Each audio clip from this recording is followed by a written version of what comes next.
दिया जा रहा है। पहली सूची में धर्मेंद्र का नाम था। तो वहीं बरेली से प्रवीण सिंह एरन को समाजवादी पार्टी ने टिकट दिया है और कैराना लोकसभा सीट से इकरा हसन को समाजवादी पार्टी ने अपना प्रत्याशी घोषित किया है। बात हमीरपुर की करें तो यहां अजेंद्र सिंह राजपूत को समाजवादी पार्टी ने टिकट दिया और वाराणसी से सुरेंद्र सिंह पटेल को उम्मीदवार बनाया है।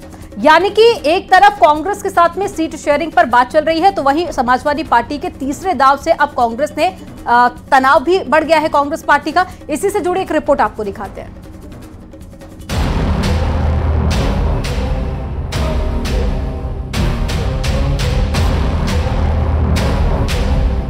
उत्तर प्रदेश में दो लड़कों की जोड़ी का सियासी जिन अब छिन्न भिन्न हो चुका है। न अखिलेश यादव 17 से ज्यादा सीटें देने के मूड में हैं और न ही कांग्रेस 21 सीटों से कम पर मानने वाली है।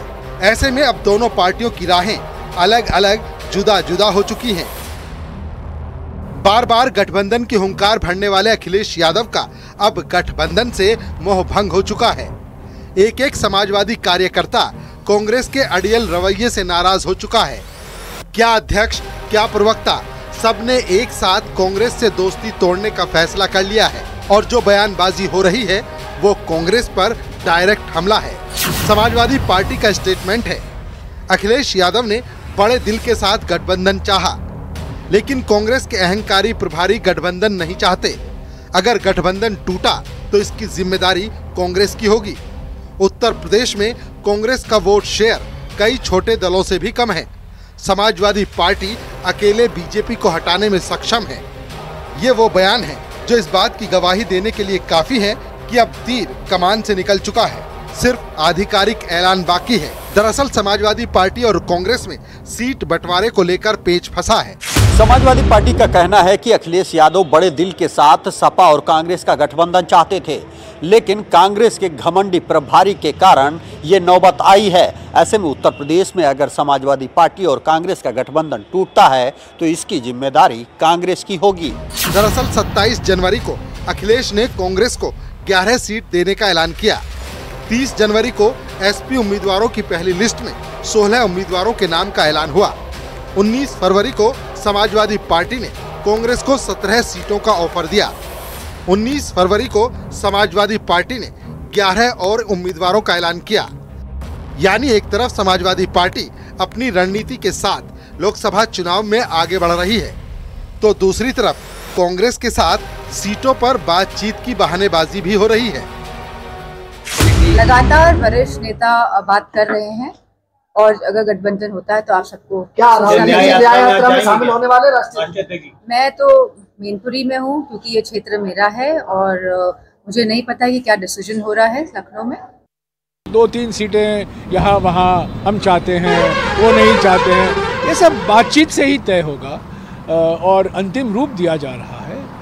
अखिलेश जी ने भी साफ कह दिया है कि मैं इंडिया गठबंधन को मजबूत करूंगा, सीट शेयरिंग फॉर्मूला तय होना ज़रूरी है। वो विचार को हम सम्मान करते हैं।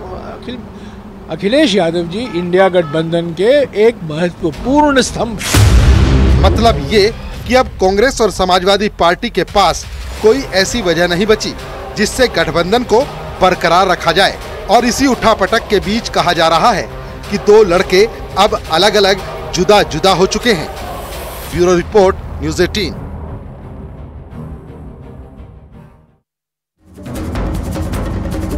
एक तरफ विपक्षी गठबंधन अब खंड खंड हो चुका है, तो वहीं दूसरी तरफ बीजेपी अपने लक्ष्य की ओर अग्रसर है। और इसके लिए आज लखनऊ में सीएम योगी आदित्यनाथ के साथ ही बड़े बड़े नेताओं की बैठक हुई, जिसमें 2024 की रणनीति पर चर्चा हुई।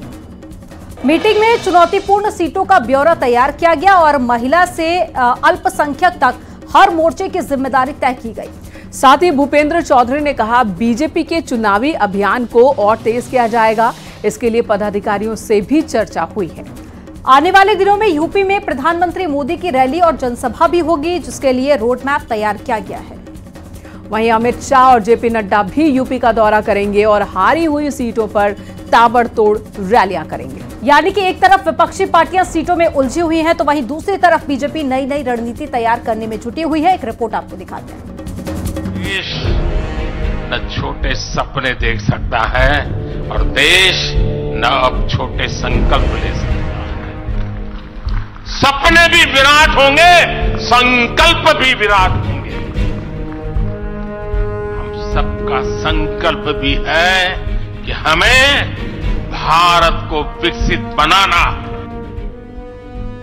उत्तर प्रदेश में 80 और देश में 400 पार के लक्ष्य को साधने के लिए टीम मोदी और योगी तैयार है। बैठकों का दौर चल रहा है, रणनीति बन रही है और सियासी एक्सरसाइज उस दिशा में हो रही है ताकि हर हाल में क्लीन स्वीप किया जा सके। ये तस्वीर उस बात की गवाही दे रही है कि कैसे बीजेपी विपक्ष को हर मोर्चे पर घेरने के लिए प्लान बना रही है। सीएम योगी खुद इस बैठक के जरिए मंथन कर रहे हैं और जीत का मंत्र दे रहे हैं। साथ ही विकास के नाम पर, रोजगार के नाम पर और सुरक्षा व्यवस्था के नाम पर जनता के बीच जाने की बात कह रहे हैं। जो हमारी पार्टी के कार्यक्रम और अभियान चल रहे हैं, जो हमारे चुनाव की तैयारी है, उसकी चर्चा माननीय प्रभारी के सम्मुख की गई है और जो जो काम हमें चुनाव तक करने हैं, लोकसभा चुनाव के संगठन की दृष्टि से, उन विषयों में माननीय प्रभारी जी ने मार्गदर्शन किया है। दरअसल बीजेपी ने यूपी में 1 दर्जन चुनौतीपूर्ण सीटों का ब्यौरा तैयार किया है। चुनौतीपूर्ण सीटों पर बीजेपी के नेता लगातार प्रवास करेंगे। बीजेपी ने हर मोर्चे की जिम्मेदारी तय कर दी है। बीजेपी के पदाधिकारी बस्तियों में मोदी जी धन्यवाद चौपाल लगाएंगे, जिससे सभी मोर्चे अपने वर्ग के वोटरों को पार्टी के पक्ष में लामबंद करेंगे।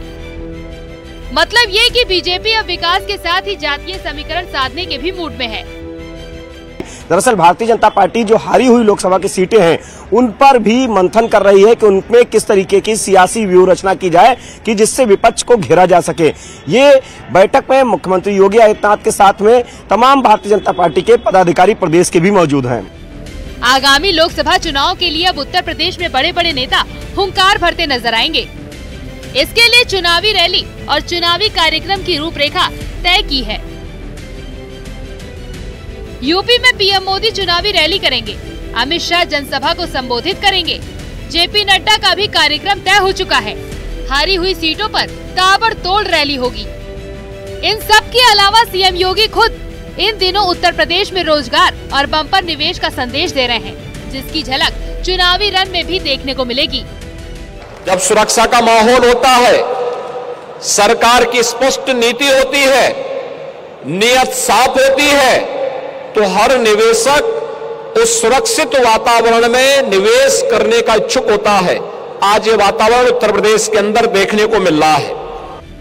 मतलब ये कि एक तरफ विपक्ष खंड खंड हो रहा है, तो दूसरी तरफ बीजेपी अपने विजय रथ को विकास, सुरक्षा और रोजगार के नाम पर सरपट दौड़ा रही है, ताकि यूपी में 80 और देश में 400 पार के लक्ष्य को आसानी से फतह किया जा सके।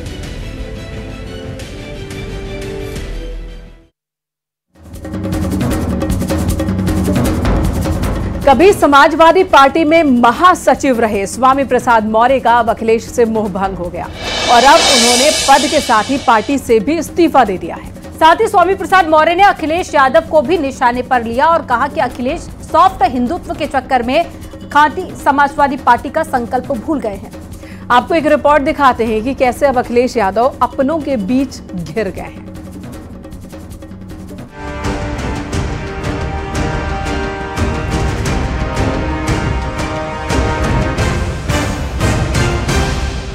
सॉफ्ट हिंदुत्व का सिगुफा छोड़ने वाले अखिलेश यादव को सनातन के कट्टर विरोधी स्वामी प्रसाद मौर्य ने बड़ा झटका दिया है। स्वामी प्रसाद मौर्य ने न सिर्फ महासचिव पद से इस्तीफा दिया, बल्कि उन्होंने एमएलसी पद से इस्तीफा देने के साथ समाजवादी पार्टी को ही बाय बाय बोल दिया और निशाने पर अखिलेश यादव को रखा।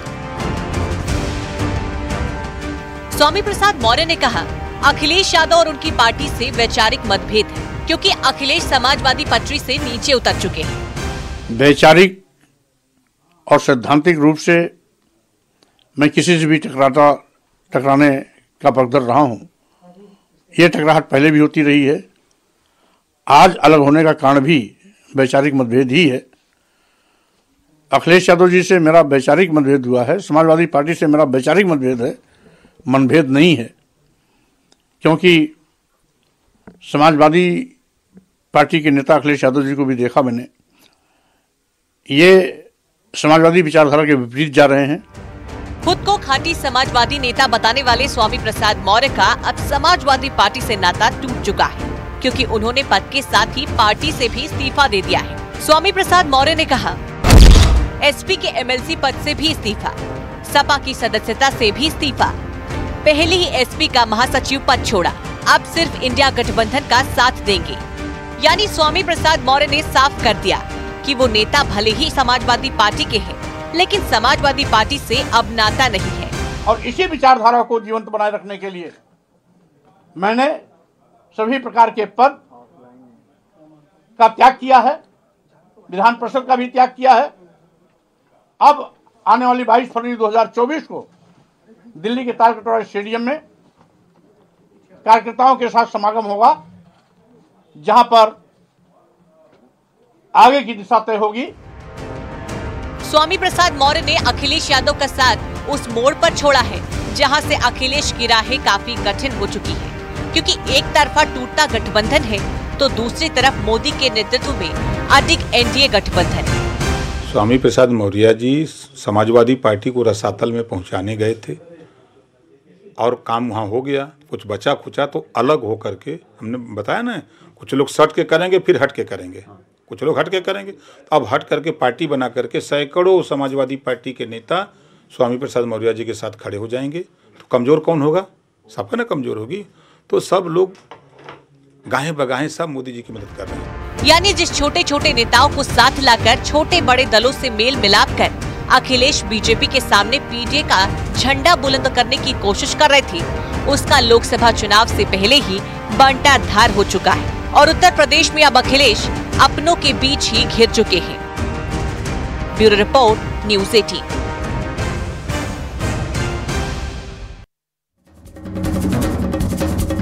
सीएम पुष्कर सिंह धामी आज अपनी कैबिनेट के साथ में रामनगरी अयोध्या पहुंचे, जहां उन्होंने रामलला के दर पर मत्था टेका। और इस दौरान सीएम धामी ने कहा कि रामलला के दर्शन मात्र से रोम रोम प्रफुल्लित हो चुका है। आपको दिखाते इस पर एक रिपोर्ट।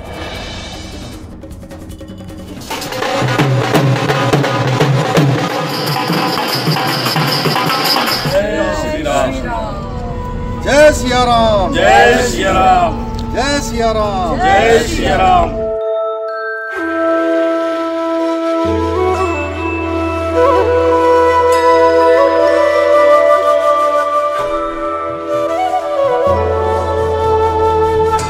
सीएम पुष्कर सिंह धामी अपने कैबिनेट मंत्रियों के साथ मंगलवार को रामनगरी अयोध्या पहुंचे, जहां एयरपोर्ट पहुंचते ही प्रशासन और बीजेपी कार्यकर्ताओं ने उनका भव्य स्वागत किया।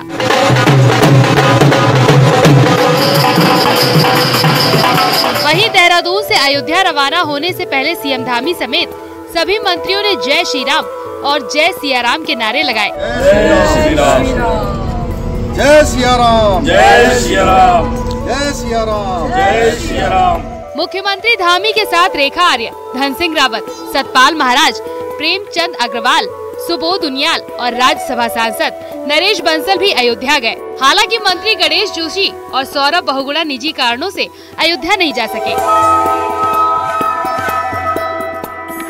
वहीं अयोध्या में सीएम धामी ने अपने कैबिनेट के साथ भगवान रामलला के दरबार में अपनी हाजिरी लगाई और उत्तराखंड सरकार की ओर से भगवान रामलला को ब्रह्म कमल और भोजपत्र भेंट किया।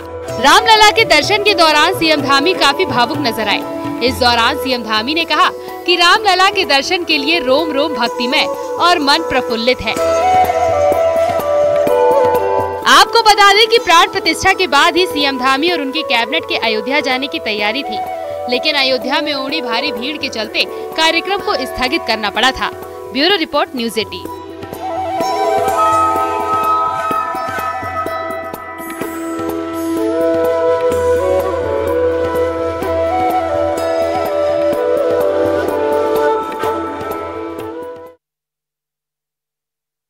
के साथ लाख टके की बात में फिलहाल इतना ही। रुकेंगे एक ब्रेक के लिए, खबरों का सिलसिला जारी है।